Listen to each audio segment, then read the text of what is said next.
Hello friends, welcome back. We are going to do another session with some unique stencil techniques. This one's going to blow your mind because you should already be doing this and you're going to be shocked that you haven't thought of it. So let's get right to it. So today we are going to be using these stencils.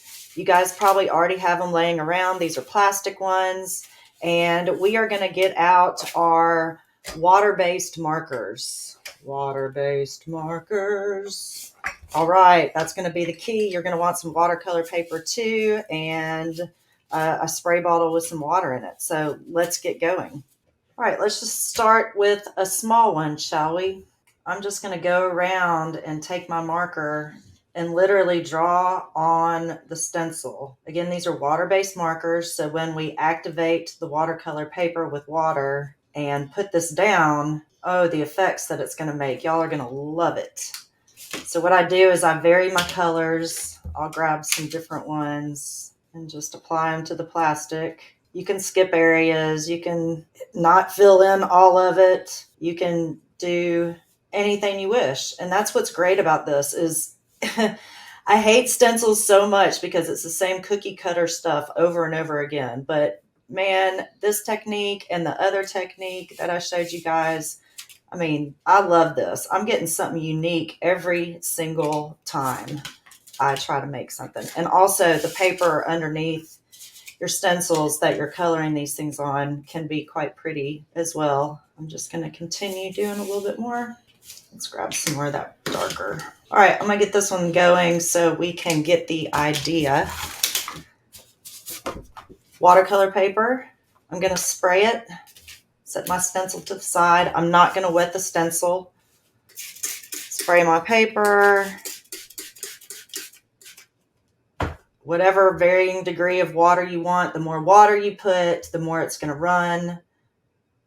And I'm just going to put it on the paper and make sure it's getting contact with the paper. The paper's curling up just a little bit, so I might have to weight down the corners. This one's going to be beautiful. I can already tell. So let's move on. So I think I want to do these circles because they look kind of cool. So I'm being very messy with this one. I know that red's going to bleed out in a starburst kind of fashion. So I'm going to set that to the side. We're going to spray the paper and stick it down. And we'll just see what happens. Isn't that cool?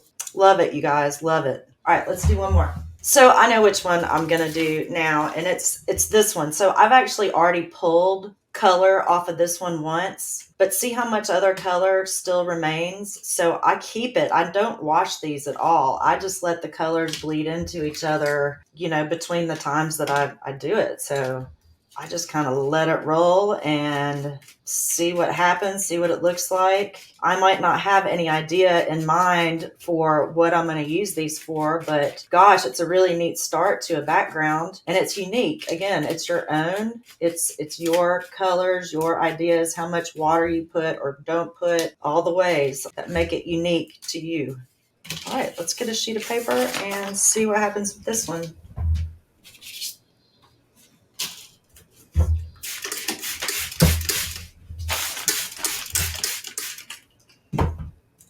Getting it wet, laying it down, and then I'm just going to let these dry. So that's what's happening.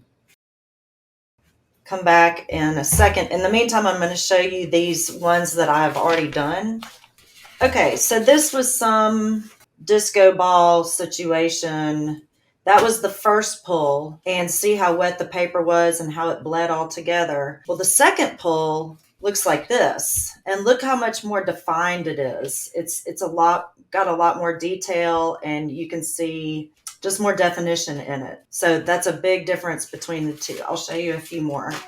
So that's why I don't wash them in between.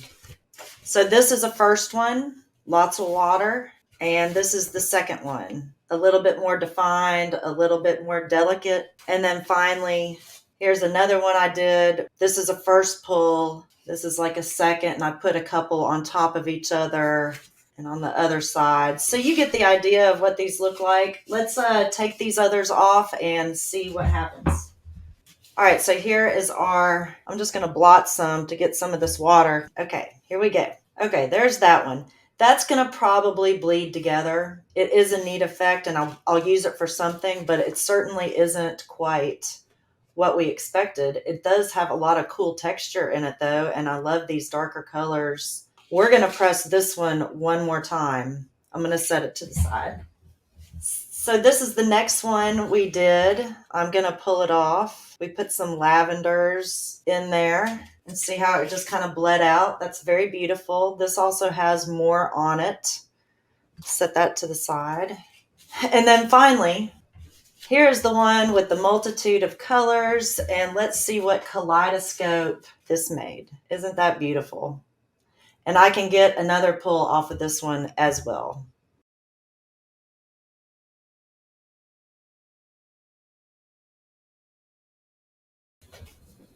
Okay, here's the second pull on this one. Let's see what happens.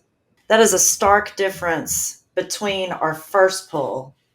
Look how much water and whatnot. So it pays to do it the second time. So you could come back with a stencil with a bee in it and put it down in the middle and do the same thing, like these little middle portions of the bee, and just let it slowly bleed out. I think that would be beautiful as well.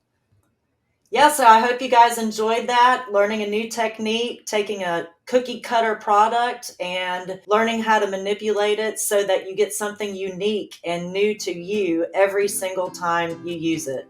Look up some of my other videos. I'm so glad you guys stayed and watched. Until next time, cheers.